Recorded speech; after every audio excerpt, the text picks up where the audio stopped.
నెల్లూరు జిల్లా మానిగుంటపాడులో కోటి సంతకాల సేకరణ కార్యక్రమం జరిగింది. ఈ కార్యక్రమంలో వైసీపీ నేత నలుపరెడ్డి ప్రసన్న కుమార్ రెడ్డి పాల్గొన్నారు. కూటమి ప్రభుత్వం తీరుపై వారు ఆగ్రహం వ్యక్తం చేశారు.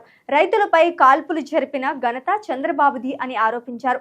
ప్రగల్భాల కోసమే రైతన్న మీకోసం కార్యక్రమాన్ని నిర్వహిస్తున్నారని విమర్శించారు.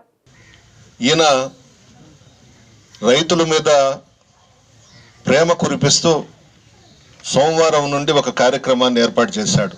రైతన్న మీకోసం, రైతులందరికీ అవగాహన కల్పించేందుకు ఈ కార్యక్రమాన్ని ఏర్పాటు చేసినట్టుగా గొప్పగా ప్రకటించుకున్నారు. చంద్రబాబును ఒకటే అడుగుతున్నా, ఇన్ని సంవత్సరాలు నువ్వు ముఖ్యమంత్రిగా ఉన్నావు, రైతులకు ఏమి మేలు చేశావని నేను అడుగుతా ఉన్నాను. ఆ రోజు దివంగత ముఖ్యమంత్రి శ్రీ వైఎస్ రాజశేఖర రెడ్డి గారు ఉచిత కరెంట్ ఇచ్చారు.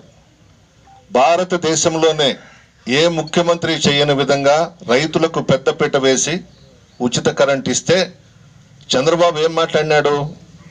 ఉచిత కరెంట్ ఇస్తే కరెంటు తీగల మీద బట్టలు ఆరవేసుకోవచ్చు అని మాట్లాడాడు. రాజశేఖర రెడ్డి గారు పెట్టినటువంటి ఆ ఉచిత కరెంటుని ఈ రోజుకి కూడా కొన్ని రాష్ట్రాల్లో ముఖ్యమంత్రులు ఆదర్శంగా తీసుకొని ఉచిత కరెంట్ ఇస్తా ఉన్నారు.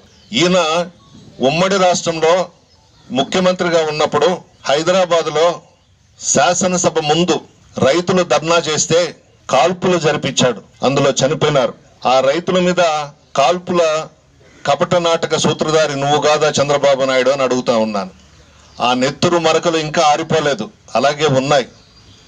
భవిష్యత్తులో కూడా అవి ఎవరు కూడా మర్చిపోరు, తరతరాలుగా చెప్పుకుంటారు నువ్వు చేసినటువంటి సంఘటన. ఆ రోజు హైదరాబాద్లో శాసనసభ ముందు రైతుల్ని కాల్చి చంపించేశావు. నువ్వు కానీ, మంత్రులు కానీ, ఎమ్మెల్యేలు కానీ ఎవరు పట్టించుకున్నారు ఈ 18 నెలల్లో అని అడుగుతా ఉన్నాను నేను. ఎవరు పట్టించుకోలేదు. జగన్మోహన్ రెడ్డి గారు ముఖ్యమంత్రిగా ఉన్నప్పుడు పుట్టి 24,000 అమ్ముకున్నారు రైతులు. రైతుల కళ్ళల్లో ఆనందాన్ని చూసాం, సంతోషాన్ని చూసాం. నువ్వు ఈరోజు అదే రైతు కళ్ళల్లో రక్తాన్ని గారిస్తా ఉన్నావు చంద్రబాబు నాయుడు. ఈ 18 నెలల్లో రైతులు నష్టపోయినారు. ఈరోజు ఆత్మహత్యలే శరణ్యం అనే పరిస్థితికి రైతులు రావడం జరిగింది ఆంధ్ర రాష్ట్రంలో.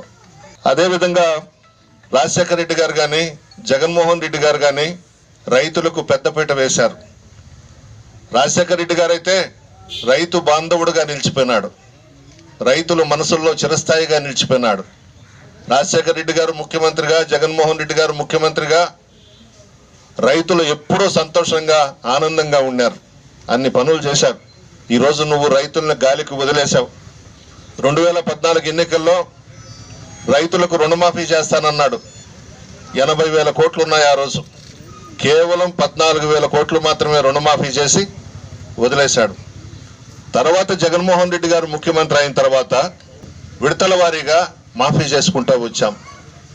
నీకు ఈరోజు రైతుల మీద ప్రేమ పుట్టుకొచ్చింది. ఏం చేశావు నువ్వు?